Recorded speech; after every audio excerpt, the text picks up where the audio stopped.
Et de 15 pour Aroué. La ville vient de décrocher sa 15e tortue d'or sur 18 éditions. Vous le savez, cette récompense félicite les communes qui trient le mieux leurs déchets.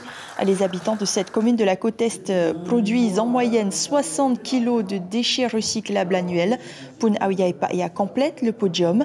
La commune veut poursuivre sa politique en allant plus loin dans l'éducation. Jacques Briand nous en dit plus au micro de Sandrouli.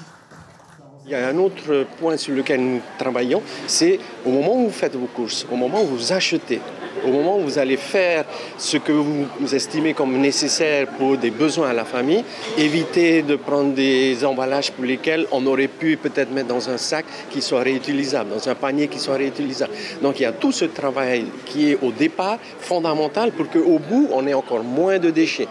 Faire le tri, c'est très bien. Il faut continuer à le faire, mais pour pouvoir atteindre l'objectif, il faut maintenant intervenir sur la production des déchets au moment où l'on achète.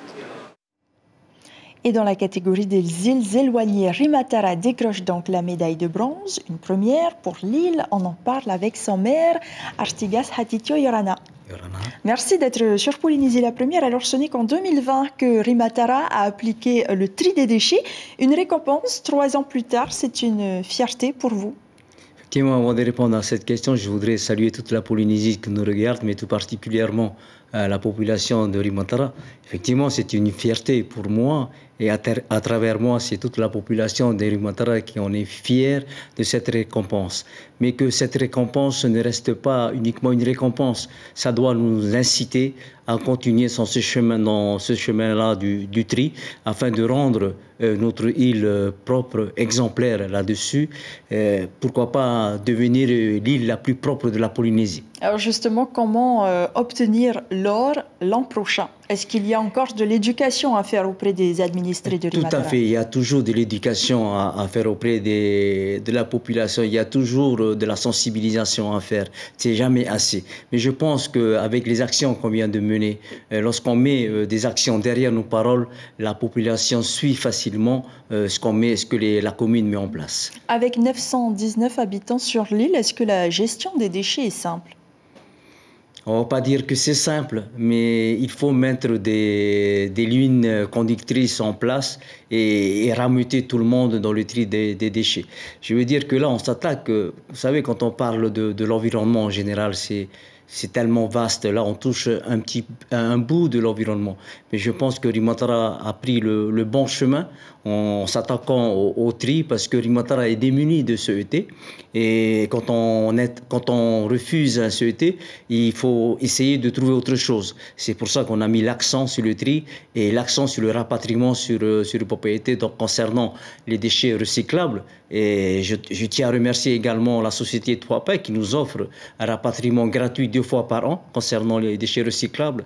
En revanche, concernant les autres déchets, les DEE et tout ça, c'est la commune qui prend en charge le fret du bateau. Alors justement, est-ce que cela coûte cher à la commune de rapatrier ces déchets sur la capitale? Oui, ça a un coût sur le budget de la commune. Un exemple, on vient de rapatrier 2 conteneurs de 20 pieds, les machines à laver, des déchets ménagers, les gros, et ça nous coûte 600 000 CP pour les 2 conteneurs. Encore, en négociant le prix. Sinon, ça nous aurait coûté 1 million de francs. Alors justement, pour terminer, est-ce que comme les autres maires de la Polynésie, vous souhaitez aussi que la compétence de traitement des déchets revienne au pays? Ah, tout à fait, le traitement des déchets, effectivement, parce que ça nous enlèverait une épine du pied, et c'est une bonne chose que le président du pays veuille bien reprendre la compétence au niveau des traitements des déchets, et puis on aurait moins à payer pour le transport également. Merci beaucoup Artigas Hatitio d'avoir répondu à nos questions ce soir. Près de 6 tonnes de déchets recyclables donc, ont été récoltés à Rimatara, et en 2022, 259 tonnes de déchets recyclables ont été récoltés donc, par Fenouama. L'information en continu sur Polynésie la première, Internet et réseaux sociaux.